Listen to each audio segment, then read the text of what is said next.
کتنے لوگ ہوں گے جو مسلمانوں کی پہلی ریاست کی اقتصادی حالت کے بارے میں جانتے ہوں گے، لیکن مسلمان آدھی دنیا کے فاتح ہیں، مسلمانوں کی کمزور اقتصادی حالت کے بارے میں جانتے ہوں گے، اور پوری دنیا جانتی ہے کہ مسلمان آدھی دنیا کے فاتح ہیں۔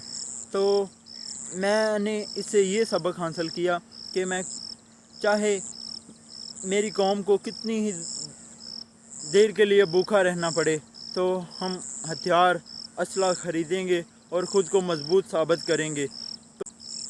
گولڈ مائر نے اس راز سے تو پردہ اٹھا دیا، مگر ساتھ ہی انٹرویو نگار سے درخواست کی کہ اسے آف دی ریکارڈ رکھا جائے، اسے شائع نہیں کیا جائے۔ وجہ یہ تھی کہ جہاں مسلمانوں کے نبی محمد صلی اللہ علیہ وآلہ وسلم کا نام لینے سے اس کی قوم اس کے خلاف ہو سکتی ہے، وہیں دنیا کے مسلمانوں کو تقویت بھی مل سکتی ہے۔ تو اس پر واشنگٹن پوسٹ کے نمائندے نے اس انٹرویو کو حذف کر دیا، اور دھیرے دھیرے وقت گزرتا گیا یہاں تک کہ گولڈ مائر کا انتقال ہو گیا۔ تو وہ انٹرویو نگار بھی عملی محافظت سے الگ ہو گیا۔ اتنے میں ایک اور نیو انٹرویو نگار امریکہ کے بڑے بڑے 20 نامہ نگار کے انٹرویو کرتا ہے، تو وہ اسی ترتیب میں اس بندے کا بھی انٹرویو کرتا ہے جس نے واشنگٹن پوسٹ کے نمائندے کی حیثیت سے گولڈ مائر کا انٹرویو کیا تھا۔ یہ بندہ پھر اس وقت اس کو یہ بتاتا ہے، وہ گولڈ مائر کا واقعہ بھی بیان کرتا ہے جو سیرت نبوی صلی اللہ علیہ وآلہ وسلم کے متعلق ہوتا ہے۔ تو وہ یہ بات بولتا ہے کہ مجھے ابھی یہ واقعہ بتانے میں کوئی شرمندگی محسوس نہیں ہو رہی، کیونکہ جب میں نے تاریخ اسلام کو پڑھا تو میں نے دیکھا کہ جبر الٹر کے راستے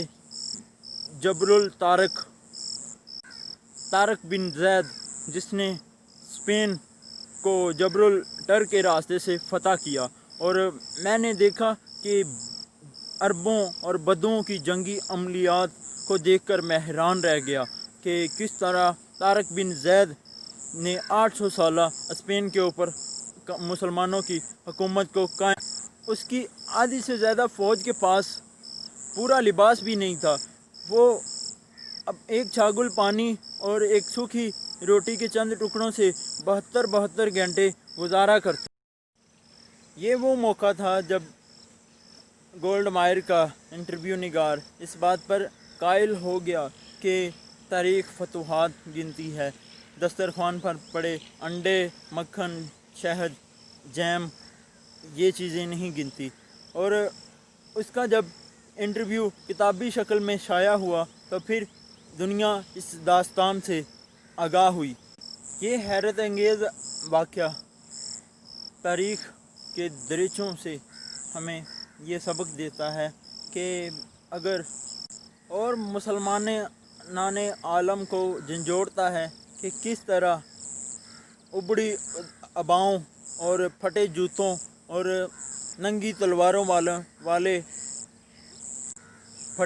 والے گلابان کس طرح 1400 برس پہلے جہاں بان بن گئے تھے اور 4 براعظم کو فتح کیا تھا۔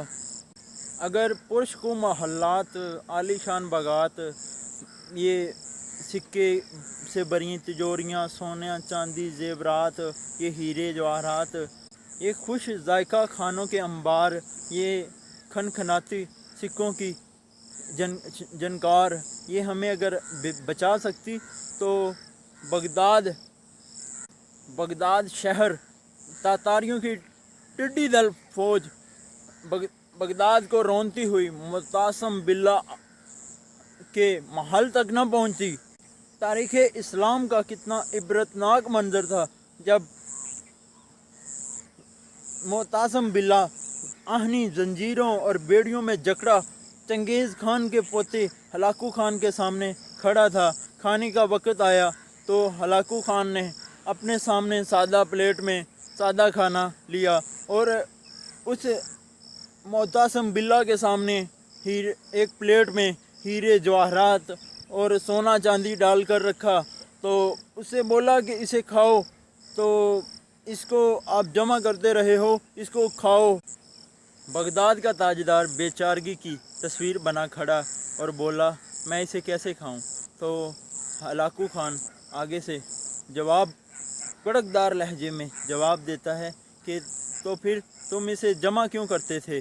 تو وہ مسلمان جسے اس کا دین ہتھیار بنانے، گھوڑے پالنے کی ترغیب دیتا ہے، تو ہلاکو خان نے ایسے نظریں گھما کر محل کی مضبوط دروازے اور سونے چاندی سے بنی ہوئی جالیاں دیکھی، تو وہ بولتا ہے کہ تو نے اپنے سپاہیوں کو رقم کیوں نہ دی کہ وہ جان بازی اور دلیری سے میری فوج کا مقابلہ کرتے؟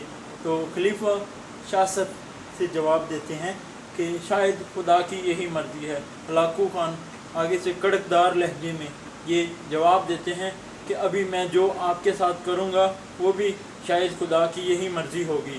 تو ہلاکو خان نے ان کو، خلیفہ کو، مخصوص لبادے میں لپیٹ کر گھوڑوں کی ٹاپوں کے نیچے رونت ڈالا اور پورے بغداد کو قبرستان بنا ڈالا۔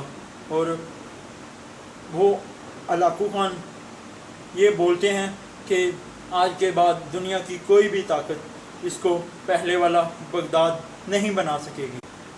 تاریخ تو فتوحات گنتی ہے، ہیرے جواہرات زیورات سے بڑی تجوریاں نہیں دیکھتی۔ یاد کرو کہ اگر ہم ذرا سا بھی عقل اور شعور سے کام لیتے تو برصغیر میں مغلیہ سلطنت کا راج کبھی ختم نہ ہوتا، مغلیہ سلطنت کا سورج کبھی غروب نہ ہوتا۔ اندازہ کرو جب یورپ کے چپے چپے میں علم و فنون اور تحقیقی تجربہ گاہیں قائم ہو رہی تھی، تب یہاں ایک شہنشاہ اپنی دولت کا سہارا لے کر اپنی محبت کی یاد میں تاج محل تعمیر کروا رہا تھا۔ جب یورپ کے چپے چپے میں علم و فنون کے بم پھٹ رہے تھے، تب یہاں تانسین جیسے نئے نئے راگ ایجاد کیے جا رہے تھے۔ جب انگریزوں، فرانسیوں، پرتگالیوں کے بحری بیڑے برصغیر کے دروازوں پر دستک دے رہے تھے، تب ہمارے شہنشاہ شراب و کباب کے نشے میں مدہوش پڑے تھے۔ تن آسانی، عیش و عشرت نے ہمیں کہیں کا نہیں چھوڑا، ہمارا پوسیدہ اور دیمک زدہ نظام بکھر گیا۔ تاریخ کو اس بات سے کوئی غرض نہیں کہ حکمرانوں کی تجوریوں میں ہیرے جواہرات، سونا چاندی بھرے ہوئے ہیں یا نہیں۔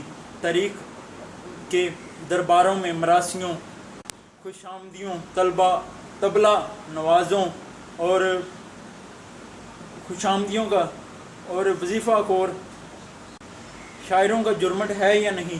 تاریخ کو صرف کامیابیوں سے غرض ہوتی ہے۔ تاریخ کوئی عذر قبول نہیں کرتی۔ افسوس کہ سیرت نبوی صلی اللہ علیہ وآلہ وسلم سے ایک یہودی عورت نے تو سبق حاصل کیا، لیکن مسلمان اس سے ناآشنا رہے۔ سائنس و ٹیکنالوجی، علوم و فنون میں دسترس رکھنے کی بجائے ہم غیر ضروری کاموں میں مگن رہے، لہٰذا زوال ہمارا مقدر ٹھہری اور تاریخ بڑی بے رحم ہوتی ہے۔